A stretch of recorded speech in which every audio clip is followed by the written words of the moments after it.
Hello guys, and today our Russian geography lessons continue because the Ukrainian drones continue to demilitarize Russia. And today they have paid an expensive visit to another Russian oil depot in Saratov region in Engels, the one that supplied Russian bombers on the military airbase Engels 2, but not anymore. According to the reports available online, there were at least 25 explosions. And most importantly, as I record this video, hours after our special military operation, the detonation continues. Another good strike took place in Kursk region, where we have neutralized another, I guess, third command point in just a week.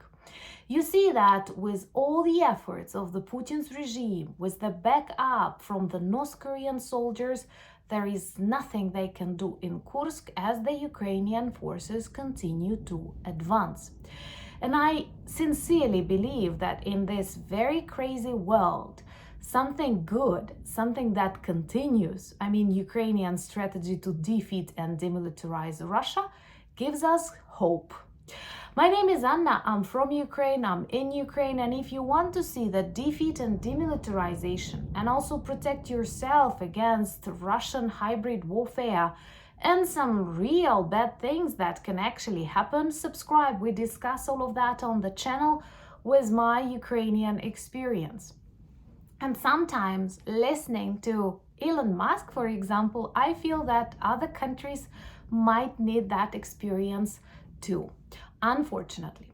But let's start with good things, and that is our strategy to defeat and demilitarize Russia by destroying their oil depots and refineries. And the one that we have targeted tonight with inexpensive Ukrainian drones is huge. It is located in the city of Engels. And yes, people, it is named after Friedrich Engels. You know, Karl Marx and Friedrich Engels were the heroes of communism. And this is the way they still name cities in Russia. And those of you who thought it's no more a communist country, you are very, very wrong. And they have a military base located next to the city Engels, which has a very creative name, Engels 2. Actually, it's a bad habit of Soviet Union and Russia to simply give numbers to the cities because I don't know why. They lack fantasy creativity or they hide something, so they have Engels, Engels 2. And Ukrainian drones targeted that oil refinery. They did not manage to protect it, even though that is a military depot, oil depot that supplies Russian bombers that later go to Ukraine to destroy Ukrainian infrastructure and lives. But they did not manage to stop Ukrainian drones, and there were at least 25 explosions. Serious fire, you can see it on our thumbnail and all over the internet. I'm not sure if YouTube is not that sensitive to allow such photos, but most importantly, this detonation continues right now as I record this video. And that's a problem because, first of all, it is a serious fire, a serious destruction of their depots, which is huge because it means that for a long period of time they won't be able to fuel their bombers, at least on that military air base. More Ukrainian lives saved. Please remember that all of Ukraine is a country that defends itself. So clearly we cannot be called warmongers. We are fighting for our lives, for our territories, according to the international law, and I hope there are still some global leaders who respect that international world order. So it is, first of all, the destruction of evil oil depot. This is a possibility to save more lives because Russian bombers won't be able to operate properly. And also a message to the Russian people: no, not everything goes according to the plan. And the message to other dictators on this planet: don't you start wars. Subscribe to see the failure of Putin and also protect yourself against so many things in this crazy world. And please share these videos on your social media platforms, because once again, I think there's too many BS on social media platforms and we have to save, I don't know, adequacy, reality. Let me know in the comments below, what do you think about Trump and Musk's ideas about Canada and Greenland?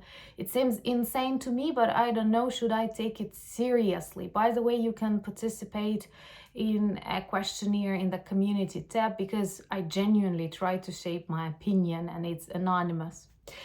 And let's go on to Kursk region, where Ukrainian forces continue to advance, which is really good, which is a huge humiliation, a problem for Putin. He promised like a number of times that Kursk will return back to the control of the Kremlin, and like almost half a year has passed and thousands of North Korean soldiers came to back up them. I guess hundreds of them are already in hell together with the majority of the Russian army, and we keep advancing.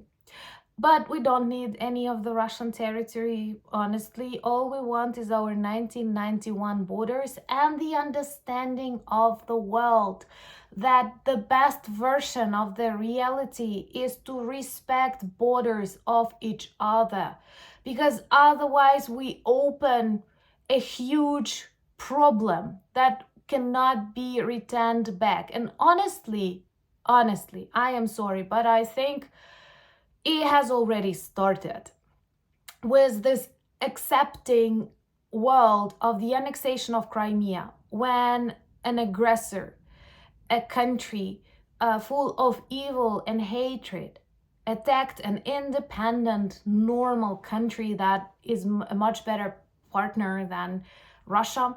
And the world decided to accept that that was the greatest mistake we all made back in 2014. Because until then, even with Moldova, with Georgia, it was quite hybrid. And with Crimea, with Donetsk and Luhansk, it was obvious, it happened, everyone saw it, and everyone decided not to see that. And now it may actually become a domino effect.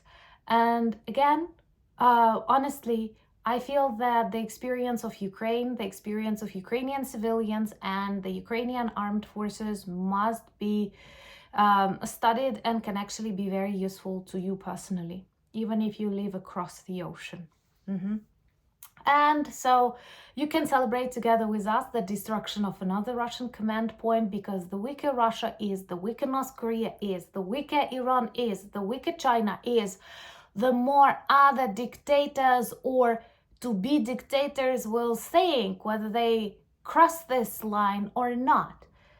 And that's why my prayers are for the people of Taiwan, for example, and many others. We have to be very, very confident and don't allow bullies take something from you, because it brings more problems. No, it's not. Appeasement does not work. Please trust me, appeasement does not work. Greetings from the Carpathian Mountains. I'm here now. If you want to see more of Ukrainian nature and everyday life, join me on Instagram. The link is in the description of this video, and I share more of that in the stories, for example. I don't know if you can hear the wind, but I love it. I love it because I'm in the cabin, not outside. Join me on X. I'm fighting there. We still have to be present. Our community on Blue Sky is amazing and growing quickly. And the Discord community is almost a family. You will find all the links in the description. Same as the link to our merch shop with 10% discount on calendars with Ukraine or me, and also t-shirts with the names of Ukrainian months. You can find the link too. Thank you for buying me coffees, becoming my patrons and sponsors of the channel, but most importantly, thank you for standing with Ukraine, and thank you for standing with all the brave people who are prepared to fight against the evil and who also respect the law. Local, national or international, all of that is super important. Slava Ukraini!